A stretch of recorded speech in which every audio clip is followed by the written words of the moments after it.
अब अपन देख रहे हैं स्ट्रेस का पार्ट 2, जिसके अंदर अपन देखेंगे कि एडेप्टेशन ऑफ स्ट्रेस, कि जब आपके को बहुत ज्यादा स्ट्रेस हो जाएगा तो आप किस तरीके से उसको एडेप्ट करोगे, स्वीकार करोगे, वो इसके अंदर अपन देखेंगे।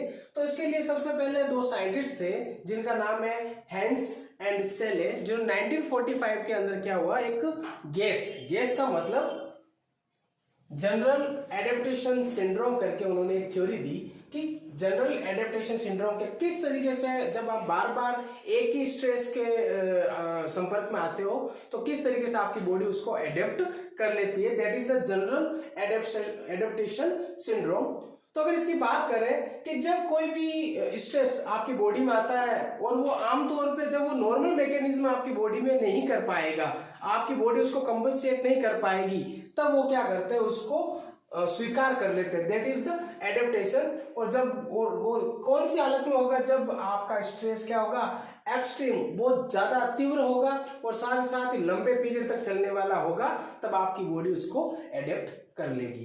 तो इसके लिए उन्होंने क्या बोला, अकॉर्डिंग टू गैस मॉडल, उन्होंने क्या बोला कि इसके अंदर तीन चीजें हैं। तीन चीजें कौन सी, कि जब आपकी बॉडी के अंदर कोई स्ट्रेस आएगा तो स्टेज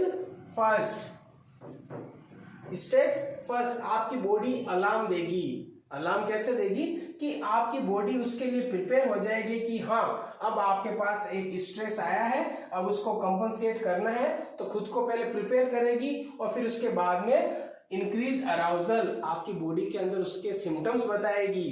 अपन ने पिछले वीडियो में देखा था कि किस तरीके से जब आपके सामने कोई ग्रिजली भालू आता है तब आपकी बॉडी अराउजल करती है, हार्ट बीट बढ़ा देती है और वहां से आपको भगा देती है, that is the arousal. Body symptom show करेगी और उसके बाद में दूसरे स्टेज के अंदर आपकी बॉडी क्या कोशिश करेगी, रेजिस्टेंस, उसके हिसाब से अपनी खुद की बॉडी को वो रेजिस्ट करने की कोशिश करेगी। और कैसे करेगी, attempts are made to cope, खुद को बचाने का तरीका देखेगी और 1 2 3 4 ऐसे करके कई बार वो अटेम्प्ट करेगी खुद को कोप करने का, वो भी किसके अगेंस्ट, स्पेसिफिक स्ट्रेसर, जिसकी वजह से उसके अंदर स्ट्रेस हो रहा है। और थर्ड इसका जो पॉइंट है, दैट इज द एग्जॉशन।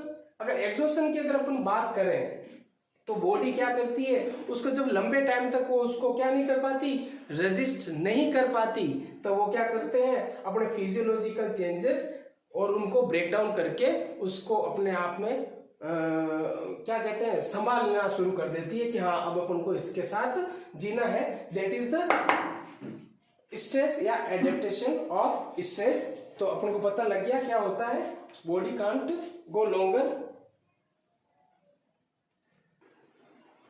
अब अपन देखेंगे कि जब आपकी बॉडी के अंदर कोई स्टिमुलस या स्ट्रेसर आता है, तो जब आपकी बॉडी के अंदर स्ट्रेस अपीयर होने के बाद में आपकी बॉडी क्या करेगी, स्टिमुलेट करेगी आपके हाइपोथैलेमस को, और वो क्या कहेगी कि आप इनिशिएट करो गैस को, जनरल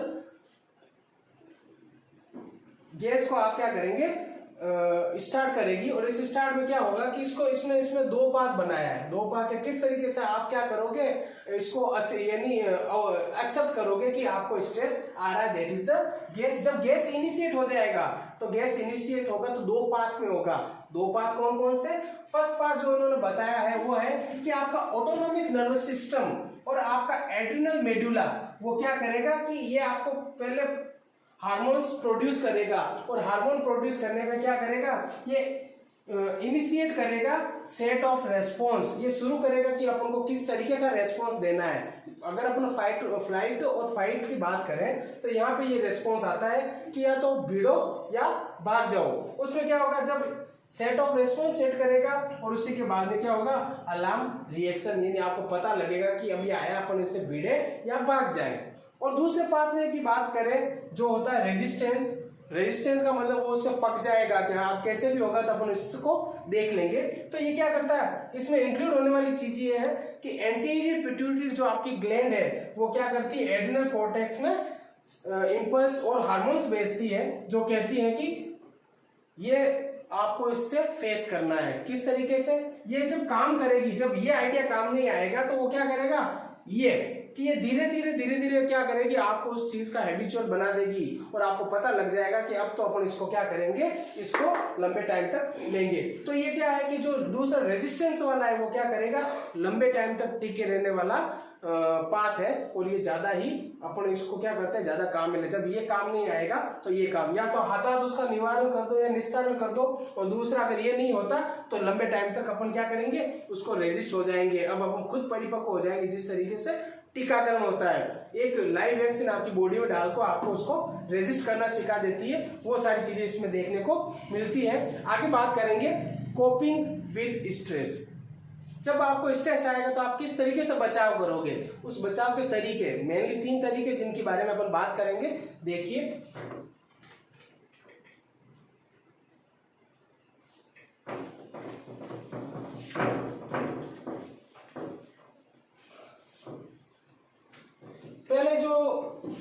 पहली कैटेगरी है इसकी, वो है इमोशन फोकस।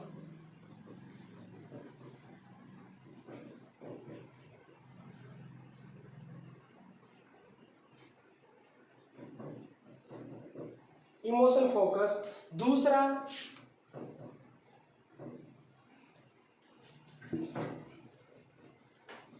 प्रॉब्लम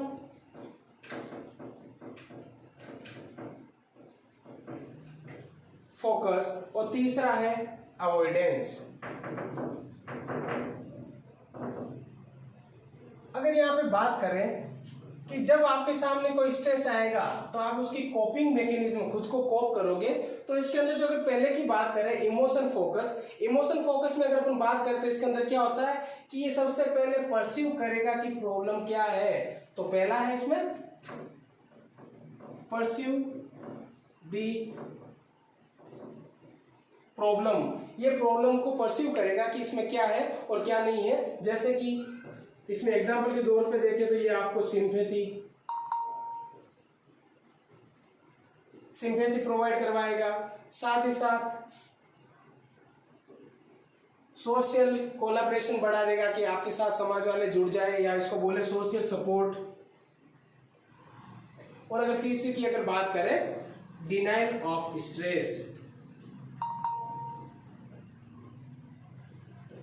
मतलब आप इस चीज को समझो, जब आपके सामने कोई स्ट्रेस आया तो आप कॉपिंग कैसे करोगे, उसके ऊपर फोकस करके कि हाँ अरे मेन प्रॉब्लम है क्या, उसके बारे में फोकस करोगे, तब आपको परसीव होगा कि प्रॉब्लम क्या है, कितनी हद तक, कितनी सीवियर प्रॉब्लम है या कितनी लाइट प्रॉब्लम है।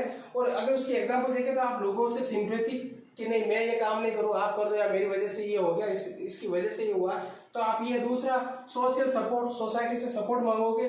दूसरा डिनाइल ऑफ स्ट्रेस, आप नकार दोगे कि ये कोई तनाव नहीं है, बस मैंने अपनी मर्जी से किया। एक तो ये कंडीशन। दूसरी प्रॉब्लम फोकस। अगर प्रॉब्लम फोकस की बात करें कि जब आपके सामने कोई स्पेसिफिक प्रॉब्लम आती है, जब आपके सामने कोई स्पेसिफिक प्रॉब्लम आती है तो आप उसको मॉडिफाई कर देते हो। क्या कर देते हो? मॉडिफाई दी प्रॉब्लम, यानी जो प्रॉब्लम थी उसमें कोई चेंजेस ला करके आपने उसको कहीं और डालने की कोशिश की, उसमें मॉडिफिकेशन लेके आ गए। That is the modify of problem. और ये कहाँ पे दी जाती है, इसका एग्जाम्पल कहाँ देखें कि अगर आपने क्लास अटेंड नहीं की, या फिर अगर बोले कि अगर आपको जब क्लास में पढ़ाया जाता था आपने ध्यान नहीं दिया, तो आपने क्या किया, स्टार्ट किया ग्रुप स्टडी। तो आप अच्छे मार्क्स लाने के लिए पहले क्लास में ध्यान नहीं किया, फिर आपने और अच्छा बनने के लिए आपने क्या किया, ग्रुप स्टडी की। तो आपने उसी एजुकेशन को मॉडिफाई किया, क्लास में ना पढ़ के आपने ग्रुप स्टडी करना शुरू कर दिया। That is the problem focus. इसका एग्जाम्पल भी आपके सामने आ गया। और तीसरी बात करेंगे अवॉइडेंस। अवॉइडेंस में अपन क्या करेंगे, जो थ्रेट है, जो स्ट्रेस है, उसको बिल्कुल ही क्या कर देंगे, मिनिमाइज, या फिर उसको बिल्कुल ही अवॉइड कर देंगे कि हाँ मुझे तो ये काम करना ही नहीं।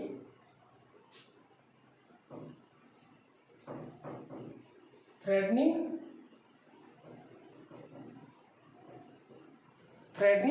कंडीशन।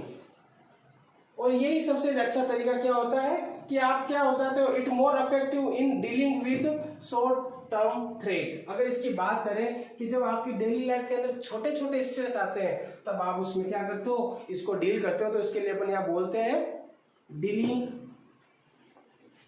ये इसका एग्जांपल ये कहाँ कहाँ पे काम आता है, डीलिंग विद शॉर्ट टर्म